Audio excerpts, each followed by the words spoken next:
Assalamualaikum warahmatullahi wabarakatuh. Apa kabar nih Sobat Kiswah? Ketemu lagi di segmen Pojok Kiswah episode kelima bersama saya Dimas Payudi. Kali ini kita tidak akan sendiri karena ada kawan saya, Pak Amrul. Boleh disapa-sapa?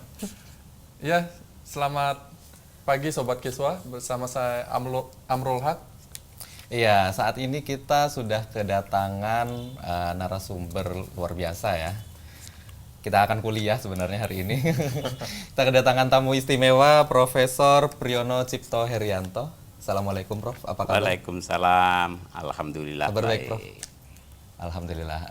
Jadi memang kita akan ngobrol banyak nih Prof soal banyak hal. Mungkin nanti ada pembahasan soal ekonomi, politik dan sebagainya, isu-isu terkini lah. Soal IKN juga mungkin. Iya, mungkin soal IKN juga ya nanti yang perlu dibahas. Tapi sebelum itu Prof, kita ingin mengenal lebih dulu siapa sih seorang Prof Priyono Cipto Herianto ini. Kalau boleh saya baca sedikit profil singkat. Silakan. Profesor Priyono lahir di Malang, betul ya Prof? Betul. Tahun 1948. Iya, sudah lama sekali. Sudah lama sekali. Masih semangat mudanya masih insya Allah masih tetap terpakai ya. Karena ngajarnya di tingkat persiapan. Oh, tingkat persiapan. Jadi ngadepin anak-anak muda terus. Muda terus, insya Allah, Prof. Beliau adalah pakar ekonomi dan kependudukan, guru besar Fakultas Ekonomi dan Bisnis Universitas Indonesia. Meraih gelar sarjana ekonomi dari jurusan pemerintahan, Prof, waktu itu. Jurusan pemerintahan waktu Tapi itu. masuknya di FEB ya? Jadi gini, saya ceritakan dikit ya. Jadi pada waktu itu ada 4 jurusan di Fakultas Ekonomi. Dulu namanya Fakultas Ekonomi ya, nggak pakai bisnis. Jurusan pertama jurusan ekonomi umum. Ekonomi. Jurusan kedua tempat saya itu jurusan ekonomi pemerintahan. Jurusan ketiga yang sekarang juga masih ada itu jurusan manajemen. Jurusan keempat jurusan akuntansi. Nah, kemudian ekonomi umum dan pemerintahan itu digabung menjadi satu, menjadi jurusan ilmu ekonomi yang sekarang jadi studi pembangunan. Oh. Nah, pelopor dari jurusan ekonomi pemerintahan tahu nggak? Daud Yusuf. Oh, Profesor Daud Yusuf. Iya, iya. Itu pendirinya itu. Baik Prof, kemudian 1977 Prof peterbang ke Filipina ya, menempuh gelar pasca sarjana di bidang ekonomi juga. Tahu kenapa saya harus of Filipina. pergi ke Filipina? Kenapa itu Prof? 74 saya ikut malari, Oh, malari. demonstrasi. Demonstrasi. Jadi seperti juga kayak Rizal Ramli segala macam. Pilihannya masuk penjara atau keluar negeri aja. Oh, Dan Prof milih ke luar negeri. Ya, Iya dong. daripada masuk penjara. Jadi 75 saya berangkat ke Filipina itu. jadi menempuh pendidikan pasca sarjana di sana bidang ekonomi, kemudian PhD di bidang ekonomi juga dari University of Hawaii. Mm-mm. Ada cerita apa Bro yang bisa Nah, bisa kalau ke itu Hawaii? gini, pertama saya sebetulnya boleh meneruskan S3 di Filipina, tapi ngapain di tempat yang sama? Nah, sebetulnya pada waktu mau masuk pasca itu, sebelum malari malah, itu saya sudah direncanakan untuk berangkat ke Hawaii. Tapi pada tahun 74, ingat nggak ada peristiwa apa 74? Belum peristiwa lahir. belum lahir ya. Peristiwa ekonomi itu adalah kenaikan harga minyak. Oh, Jadi negara-negara industri yang mengimpor minyak seperti Amerika mengalami kesulitan. Makanya waktu itu namanya oil crisis. Nah, kita yang waktu itu produsen minyak itu mendapat berkahnya. Oleh sebab itu Amerika waktu itu terus bilang, silakan kalau mau sekolah di kami, tapi biaya untuk transportnya harus tanggung sendiri. Dia nggak mau. Ini orang Amerika kan pinter-pinter bohongin orang. Soalnya kalau biaya transport kan agak susah ya. Kalau biaya hidup, kira-kira kenapa? Kok mereka mau ngasih biaya hidup kenapa tuh Prof? selama kita sekolah di sana? Karena lebih murah atau bagaimana Prof? Oh bukan, karena nanti dipakai di situ juga kan, Oh, muter-muter muter juga aja, gitu. goblok betul itu. Kita digoblokin betul itu sama Amerika, gemblong itu. Saya biarpun lulusan Amerika nggak pernah merasa bahwa itu suka bohongin orang aja. Ya itu yang terjadi. Makanya saya pindah ke Hawaii. Jadi memang dari awalnya sebetulnya sudah diplot di sana. Tapi setelah saya lihat juga agak apa ya Prof, agak aneh juga nih ketika melihat judul disertasi Prof Priyono, The Economic Benefit of Tuberculosis Program di Indonesia, Effect of Chemotherapy. Jadi Prof jurusan ekonomi pemerintahan, kemudian ekonomi, kemudian juga merambah ke kesehatan nih. Seperti apa Prof ini? Ya ini makanya karena bukan ekonomi semuanya. Di ekonomi kan ada persaingan kan. Oh. Nah kalau saya ngambil perdagangan internasional, Udah banyak moneter, udah banyak orangnya kan. Nah kalau ini ekonomi kesehatan tuh waktu itu cuma 2 orang loh. Yang satu itu Asko Badgani, profesor juga, tapi dia dari dokter. Dia diambilnya di Baltimore S3-nya. Jadi saya ekonomi ke ini. Nah kalau pelakunya cuma 2 kan mungkin pernah belajar monopoli apa gitu ya. Nah, itu aja. Pilihan logis ya Prof? Iya pilihan logis Pilihan aja. Saya logis. dari dulu bersifat logika aja nggak pakai macam-macam. Makhluk ekonomi lah seperti ini ya. Kemudian Prof, selain seorang akademisi, ternyata Prof Priyono ini juga penyair. Betul seperti itu Prof. Merintis komunitas Negeri Poci bahkan dari tahun 93. Iya, lama. Sebenarnya kenapa Negeri Poci Prof? Kenapa bukan perkakas-perkakas dapur lainnya? Atau apa pesan yang ingin disampaikan dari komunitas Negeri Poci itu? Jadi gini, saya itu sebetulnya nulis puisi semenjak SMA ya, terus terang aja. Dan bahkan pada waktu tahun 70-an itu dipilih oleh Dewan Kesenian Jakarta, termasuk di dalam penyair muda yang dilatih oleh mereka, diinikan oleh Taufik Ismail. Jadi memang saya nggak pernah ninggalkan itunya. Ya. Nah, tahun 93 itu beberapa teman berkumpul, kemudian kita mendirikan, sebetulnya komunitasnya bukan Negeri Poci tadinya, komunitas Raja Kecil. Raja Kecil. Karena kita berkumpulnya di restoran itu, Raja Kecil tuh. Masih ada nggak restoran itu? Nama restorannya Raja Kecil. Iya, Raja Waktu Kecil. itu. Nah, tetapi karena teman-teman ini dekat dengan Tegal pada waktu itu. Di Tegal tuh ada namanya Pak Pik Ardianto Supriyadi. Itu tokoh yang kita segani, tokoh seniman penyair. Nah, oleh sebab itu Poci itu kan Tegal kan. Iya. Nah, jadi itu makanya dibikin komunitas Negeri Poci itu karena dari Tegal. Jadi tiap tahun kecuali 2 tahun yang lalu ya, mulai 2 tahun lalu karena pandemi. Kita membacakan puisi bersama-sama di Tegal tiap tahun. Tiap tahun. Apa ada acara festival khusus mungkin? Oh enggak ya, kita ajak ke Negeri Poci yang ngadakan. Dari mana-mana datang karena kan gini, Negeri Poci itu menerbitkan buku kumpulan puisi. Nah, nanti mereka yang masuk di dalam kumpulan puisi itu diundang untuk datang ke Tegal tuh bacakan puisinya. Itu. Pesannya apa Prof yang berusaha disampaikan oleh komunitas Negeri Poci ini? Oh, cuman kita gini loh, kita ingat kata-kata Rendra. Ya. Kalau politik telah mengotori dunia, maka puisilah yang membersihkannya. Tepuk tangan. Jangan dong. Gitu. Nah, kemudian saya ganti. Apa itu, Prof? Kalau politik telah seperti sekarang ya, kalau politik telah melukai nurani Anda, maka puisilah yang menyembuhkannya. Tepuk tangan semuanya. Syair-syairnya masih keluar terus, masih membenak. Tentu saja. Iya. Kemudian Prof, kita mulai berdiskusi soal Ini agak berat nih, Prof. iya, agak berat, Prof. Dari kacamata seorang pakar ekonomi nih, Prof. Dan kependudukan, bagaimana sih gambaran ekonomi kita saat ini, khususnya di era pandemi, Prof? Apakah sudah berjalan di rel yang benar? Kemudian, apa kabar baik dan kabar buruknya, Prof? Kalau rel yang benar sih ekonomi kita dari dulu di rel yang benar, cuman masalahnya rel yang mana, gitu. Itu aja yang ini kan bisa belok gitu kan.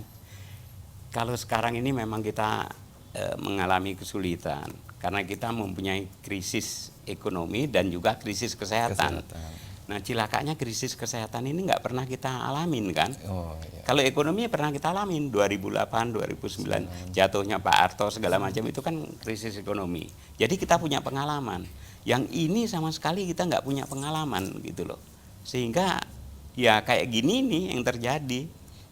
Jadi Yang dimaksud Prof itu krisis kesehatan pandemi saat ini. iya, pandemi itu. Kita kan nggak pernah punya pengalaman. Sehingga kita nggak tahu juga kan kapan selesainya. Ya, dan sebagainya. Kalau krisis ekonomi itu dalam teorinya ada itu konjunktur itu. Turun, naik gitu kan. Jadi bisa diperkirakan sih sebetulnya. Yang ini, yang satu ini nggak bisa diperkirakan. Dan yang satu ini kemudian mempengaruhi perekonomian lebih kuat gitu. Tapi melihat saat ini kita berusaha untuk kembali bangkit, kemudian ada pertumbuhan ekonomi yang sedikit demi sedikit juga sudah mulai berlangsung seperti itu. Apa respon Prof melihat kondisi ekonomi saat ini? Nah, susahnya itu pada waktu pandemi itu kan terjadi hal yang paling ini pendapatan masyarakat turun ya, karena nggak ada kegiatan ekonomi. Kemudian pengangguran bertambah. Iya. Lah ini kan yang akan menjadi beban nantinya pada perekonomian di masa-masa datang. Jadi memang agak pemulihannya agak lambat udah pasti, karena ada dua beban itu, beban daya beli masyarakat yang turun. Ya, ditambah beban pengangguran yang harus kita terima. Gitu. Oke Prof, kemudian kita sekarang melihat kebijakan pemerintah akhir-akhir ini dengan menaikkan pajak, kemudian kelangkaan minyak goreng yang diatasi dengan BLT dan sebagainya. Melihat hal ini dari sudut pandang seorang pakar ekonomi, Prof, apakah hal itu juga sudah bisa dibenarkan untuk mengangkat kembali masyarakat dari keterpurukan pandemi? Ya, jadi gini ya, sebelum menjawab itu saya ingat kata-kata almarhum ayah saya. Jangan membuat kebijakan apabila kamu dalam keadaan yang tidak stabil. Karena kebijakan kamu pasti tidak bijak. Nah, ini kayaknya ya gitu, itu yang terjadi di pemerintahan kan bingung sendiri. Tadi pagi saya baca di Jakarta Post tuh agak aneh itu, bahwa pemerintah akan memberi pajak pada minuman yang manis, yang bergula, untuk mencegah diabetes. Loh, ini gimana lagi nih, mau apa gitu. Memang diabetes, saya juga ada diabetes ya. Memang diabetes itu adalah induk dari semua penyakit, terus terang ya. Tetapi masa mau naikkan pajak, itu kan orang pada ribut semuanya kan, yang jualan sirup segala macam itu kan rahami nanti. Ini kan menunjukkan yang kata-kata ayah saya tadi, orang lagi bingung kayak gini. Pokoknya kalau jadi bingung itu jangan ngambil keputusan. Jadi keputusan kamu pasti tidak bijak nantinya. Dan kebetulan kita juga mau Lebaran dan ini ya Idul Fitri ya. Iya, makanya gimana? Kecuali mau ini jadi mau nanti kan jadi rame itu. Proteksi buat itu. Yang kayak kan ada madu yang nggak gula gitu loh. Tetap manis tapi tidak mengandung gula. Kan banyak ya sekarang yang gitu-gitu. Nah, itu kan nanti dia pikir diskriminasi kan. Itu makanya saya bilang kok aneh-aneh. Orang kena diabetes kayak saya biarin aja. Oh, itu salahnya sendiri. Orang kena diabetes itu lebih banyak karena pola makannya yang nggak betul. Mungkin sama halnya dengan menaikkan cukai rokok agar perokok mulai turun gitu. Ya itu kalau rokok itu saya pernah nanya, karena di Amerika tidak ada pengaruhnya. Ada nggak pengaruh dari warning untuk rokok itu loh? Nggak ada di Indonesia juga katanya. Orang ngerokok tetap sebat-sebat aja, Prof. Iya, karena ada penelitian dari lembaga demografi ya. Anak-anak kecil itu sampai umur 14 tahun itu tahu betul tentang bahaya merokok.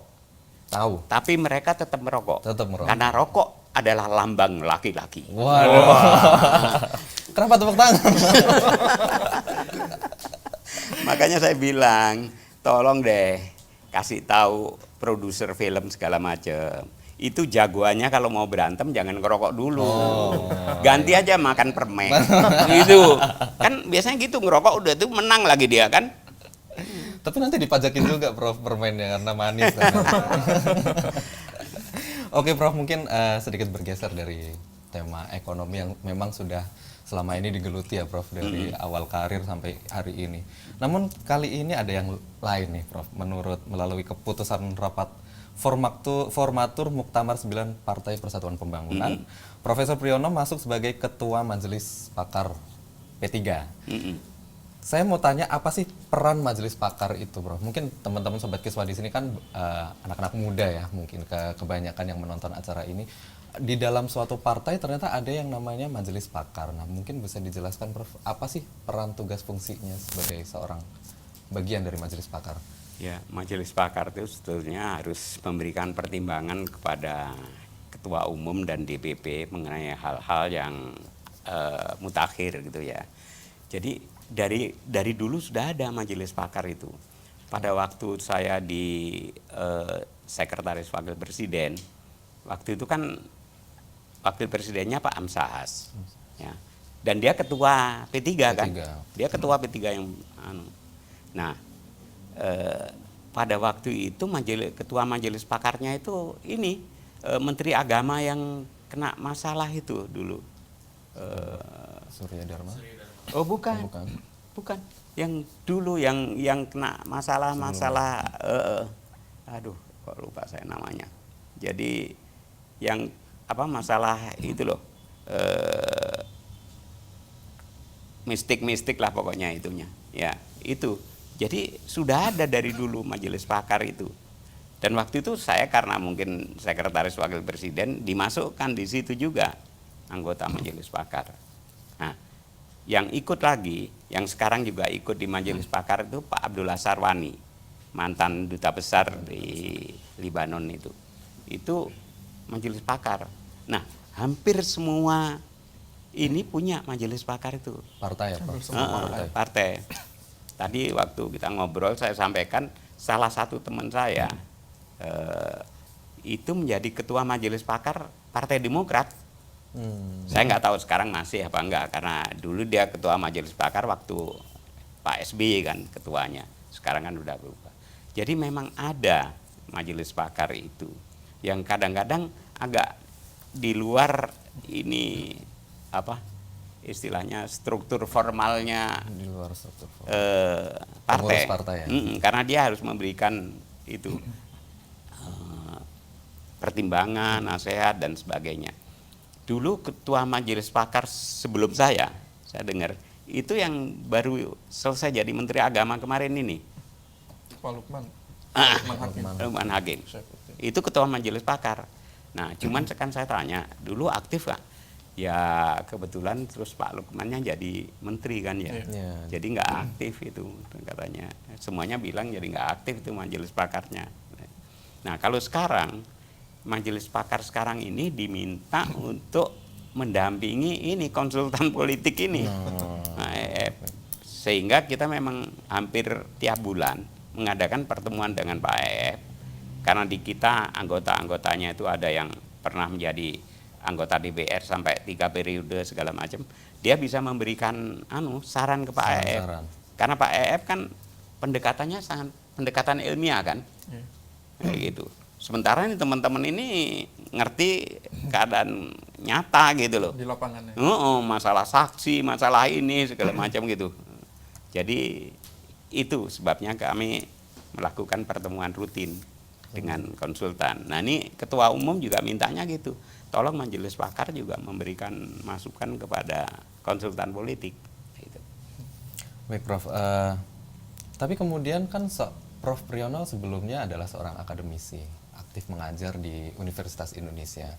Kemudian mengapa mengiyakan Prof menjadi seorang Majelis Pakar? Apakah itu juga tidak melanggar kode etik ASN atau seperti apa, Prof? Jadi gini, kita nggak boleh jadi anggota parpol selama kita jadi PNS, ASN. Ya.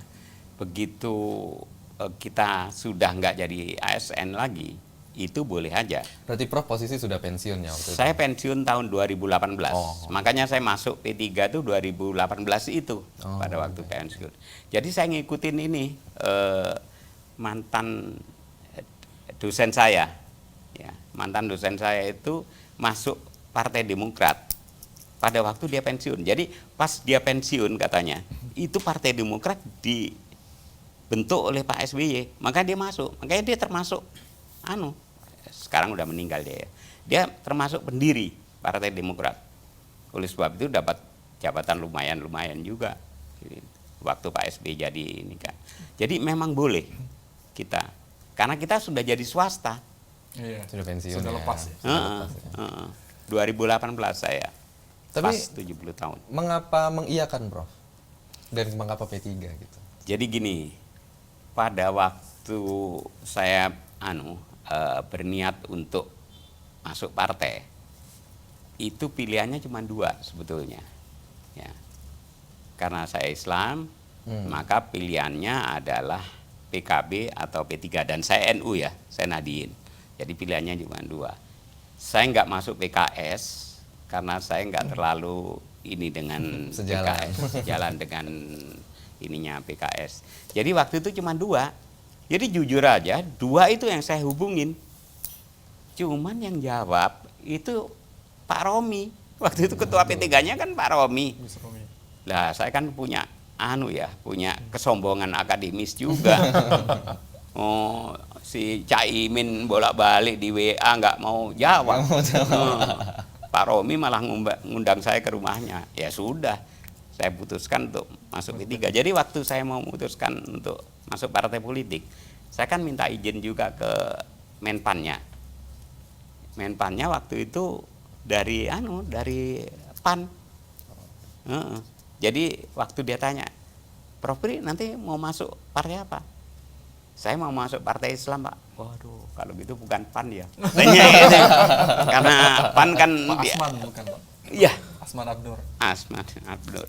Ya, itu. Jadi itu alasannya. Terus kemudian supaya dia nggak terlalu kecewa, saya bilang, saya Nahdien, Pak. Oh, kalau gitu makin sempit lagi dong pilihannya. Iya, memang saya bilang. Antara PKB dan P3, cuman itu aja pilihannya. Kemudian apa ide atau pesan atau cita-cita yang Prof Priyono inginkan dari sebuah partai? Saya kan gini ya, saya masuk partai itu karena sudah umur sudah tua ya. Saya nggak akan masuk legislatif. Ya. Yang kedua tadi karena saya mau berkiprah di tempat lain aja kan ya, sehingga saya memang berusaha sekali majelis pakar ini berfungsi gitu loh. Nggak kayak kemarin, karena kemarin keburu jadi menteri apa ya, jadi susah kan. Nah, itu yang saya harapkan. Cuman kadang-kadang ya agak repot juga ya, karena anggota majelis pakar yang sepuh-sepuh itu kan lebih banyak nostalgianya aja. Kadang-kadang cerita tapi bagus mereka, karena mereka memberikan pengalaman-pengalaman ya. Yang muda-muda, ada yang dua yang muda, sama sekretarisnya juga masih muda, itu sering memberikan ini. Salah satu anggota pakar tuh yang jadi ini loh, yang ngelola sekolah politik itu loh, Husni ya kalau nggak salah namanya. Kan P3 punya sekolah politik kan. Oh iya benar.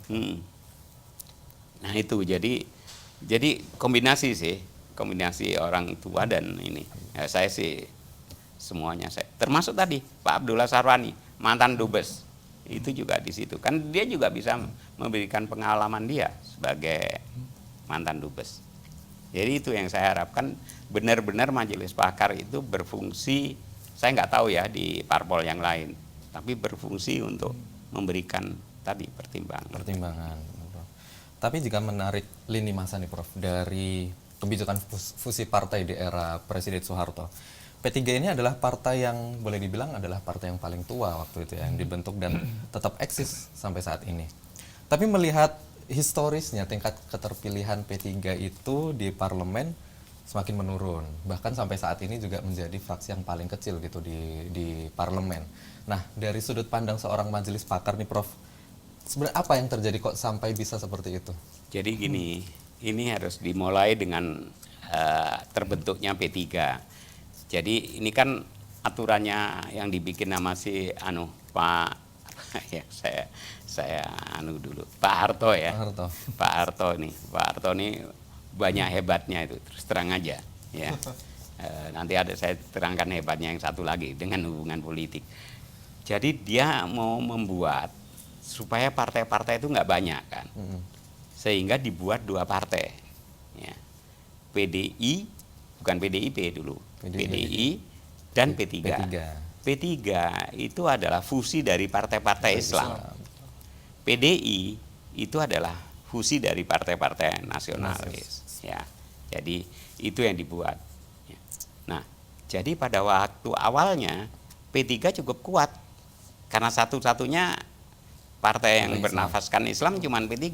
Tapi begitu zamannya Pak Habibie itu kan semua orang nganggap dia sebagai kampiun demokrasi.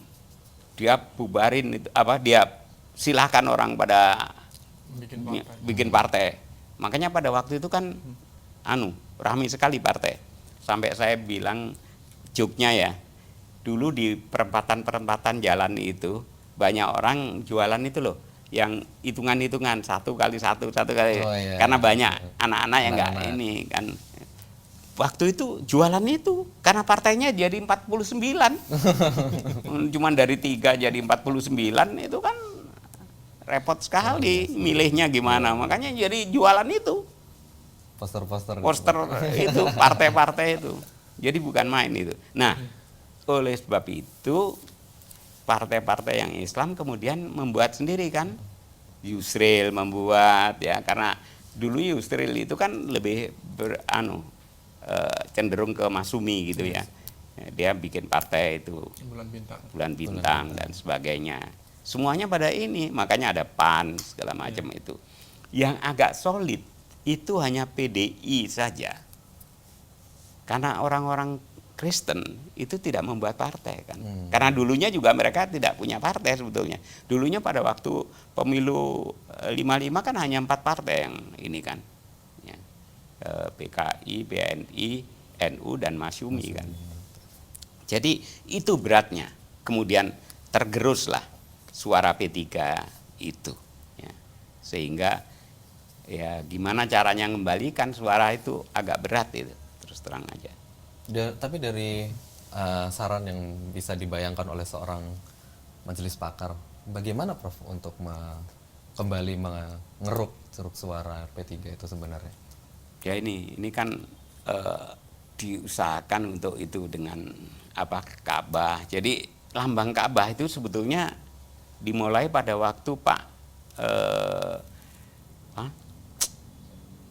Amsahas menjadi ketua P3. Dulunya lambangnya kan bintang. Dulu bintang. Jadi waktu Pak Amsahas itu umroh, kemudian dia berdoa di Ka'bah itu, dia dapat ide itu. Nah, mudah-mudahan dengan itu, karena kita satu-satunya partai Islam yang memakai lambang Ka'bah. Karena lambang Ka'bah itu dulu berguna sekali, bisa bermanfaat untuk dapat suara. Tapi ya itu tadi, waktu itu suaranya kan cuma P3 sendiri. Nah, itu yang memang itu yang harus dilakukan oleh konsultan politik dengan baik gitu. Gimana caranya orang ini kembali melihat lambang Ka'bah itu sebagai lambang ini sakral. Jalan pulang menuju Ka'bah ya. Iya, jalan pulang menuju Ka'bah. Baik Prof, kita sekarang boleh bergeser untuk membahas beberapa isu-isu. Satu yang saya mau ceritakan tadi, boleh. kehebatannya Pak Harto. Waktu itu Golkar bukan partai lo ya, Iya. organisasi sosial politik. Tapi kok boleh ikut pemilu? Dan selalu menang lagi. Geblok betul kan. Itu hebatnya Pak Harto. Makanya dia 30 tahun berkuasa dulu. Itu Nasdem aja begitu ini pengen ikut pemilu dia pindah jadi partai kan. Dulunya sosial politik. Banyak kolega saya kemudian mengundurkan diri karena waktu organisasi sosial politik ikut, tapi begitu jadi partai ini. Tapi coba Golkar itu nggak pernah jadi partai dulu zamannya Pak Harto. Tapi kok bisa menang terus. Dan boleh ikut pemilu lagi kan, cilakanya. Itu hebatnya Pak Harto. Terus terang, makanya dari dulu saya bilang ini presiden ini memang harus pangkostrat dulu. Makanya waktu kapan itu tahun berapa ya pemilihan presiden itu, saya lebih senang kalau adiknya SBY yang pernah jadi pangkostrat itu maju untuk jadi presiden. Karena sebagai pangkostrat kan strategis kan. Dia melihat ini Pak Harto itu Ya. Tapi bahaya juga ya Prof untuk kehidupan masyarakat sipil. Kalau Anda ngomong gitu ya, terus terang aja kalau mau jujur ya, kita mau jujur. Memang belum waktunya kita berdemokrasi.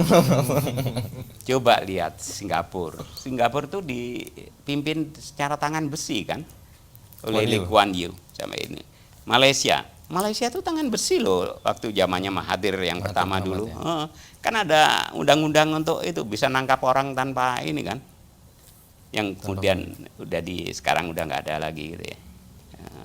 Jadi memang untuk negara-negara yang baru ini diktator lah yang paling penting itu, terus terang aja. Pakai demokrasi akhirnya kayak gini. Ya. Menarik. Belum siap berdemokrasi. Belum siap. Betul. Iya, terus terang aja. Jangan lihat Amerika yang udah 200 tahun merdekanya gitu. Lihatlah tetangga-tetangga yang paling dekat aja. Itu. Kita reformasi baru 20 tahun, Prof. Nah makanya kenapa mesti jadi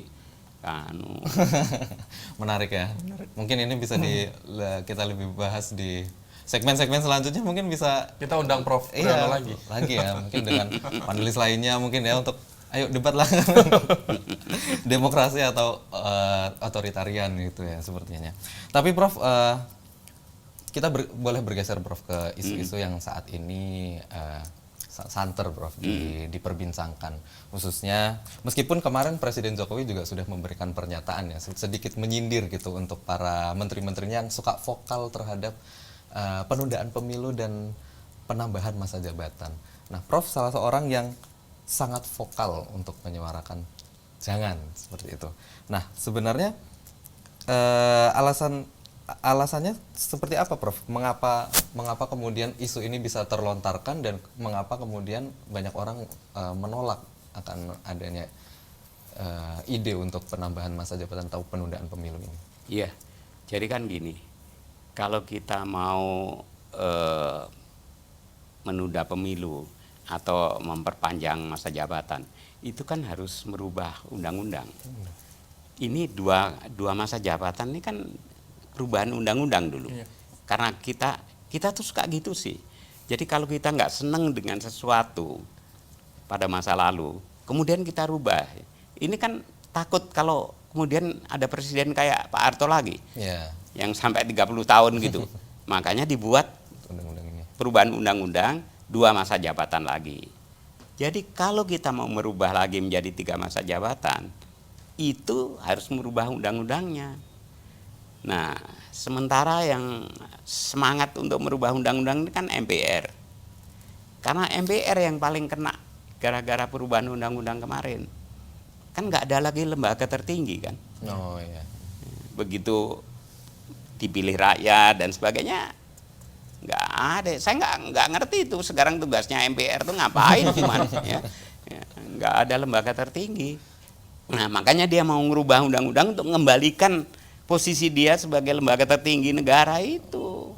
Seperti itu ya. Jadi memang rada-rada ajaib ini, rada-rada banyak kepentingan gitu loh. Itu yang saya nggak suka gitu loh. Jadi bukan masalah 3 periodenya sekali, tapi sekaligus untuk merubah itu sebetulnya keinginan mereka. Ya, itu.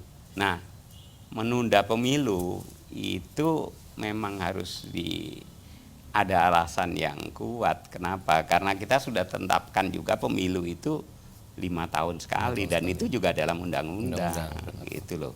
Jadi kalau menunda pemilu itu kan berarti harus melakukan ini perubahan dalam undang-undang, atau kalau enggak ya referendum. Iya, referendum. Nah, kalau mau ya referendum.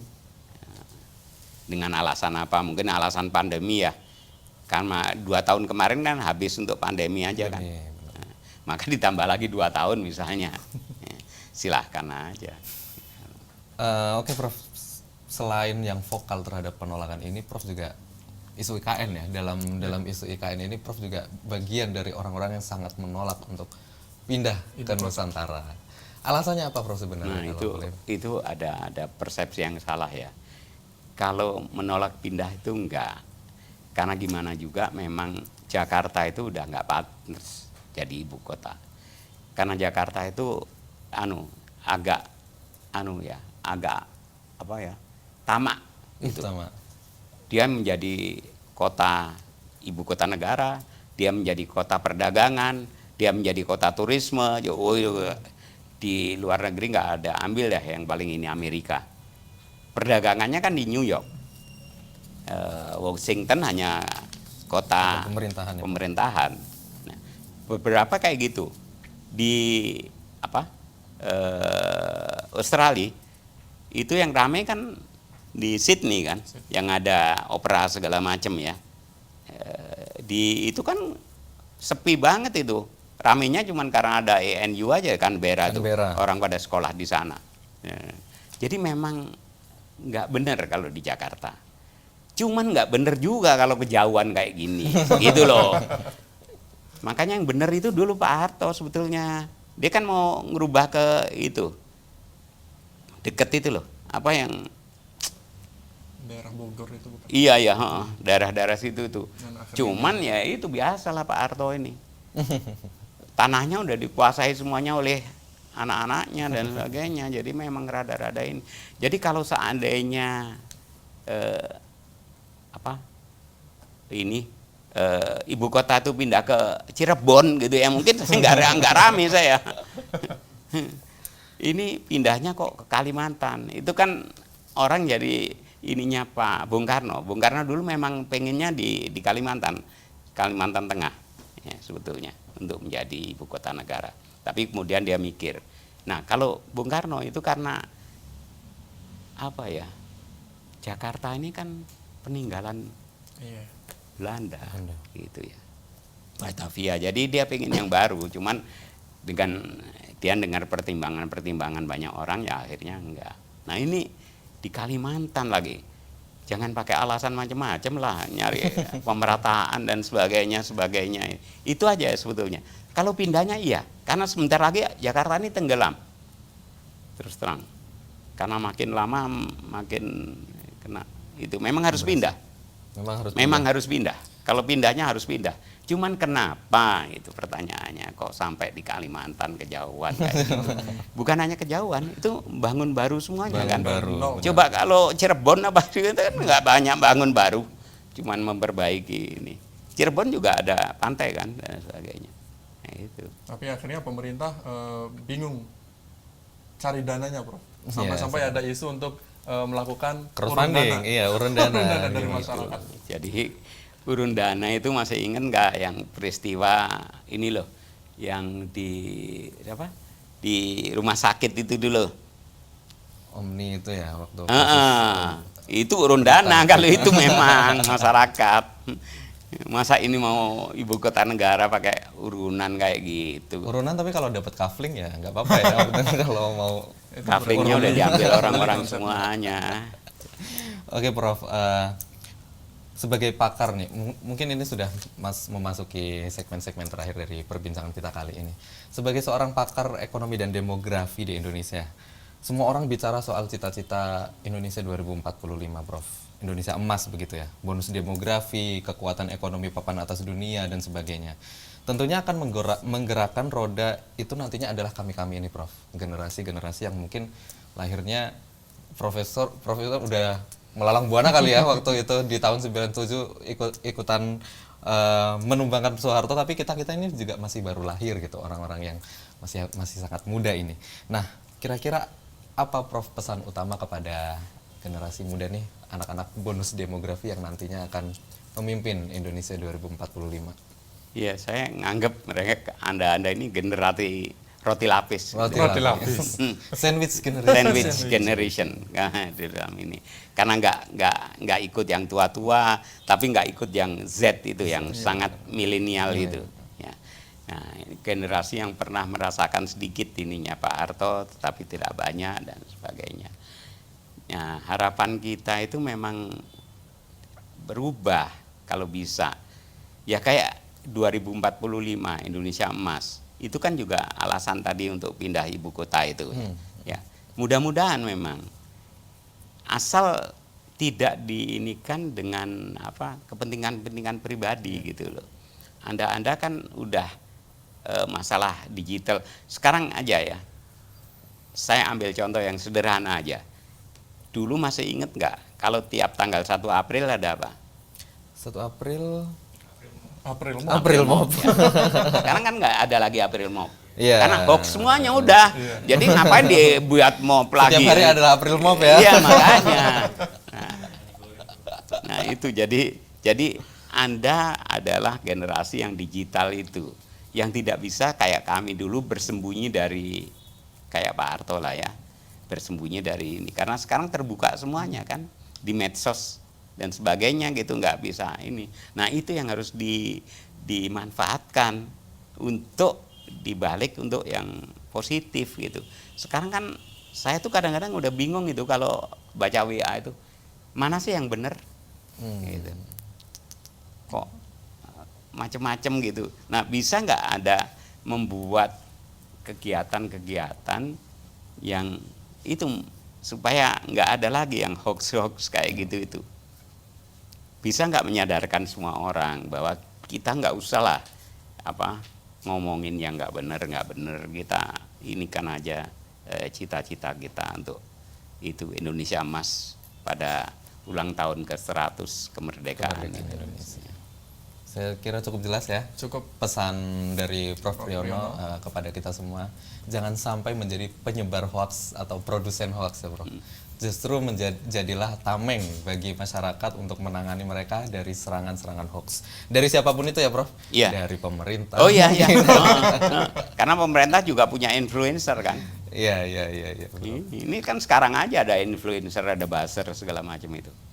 Jadi memang itu yang akan justru merusak Prof nantinya di tahun 2045, menodai ya Prof Iya. cita-cita kita itu. Jadi mungkin cukup sekian ya. Cukup. Diskusi kita kali ini bersama Prof. Priyono, Guru Besar Fakultas Ekonomi Universitas Indonesia. Terima kasih atas segala perhatian Sobat Kiswah. Jangan lupa saksikan episode-episode lain ya dari Pojok Kiswah di episode-episode selanjutnya. Saya Dimas Wahyudi dan kawan saya Amrul Haq. pamit undur-undur ya sahabat semua. Jadi saksikan Pojok Kiswah selanjutnya di channel di sini ya. Oke, terima kasih. Wassalamualaikum warahmatullahi wabarakatuh. Waalaikumsalam.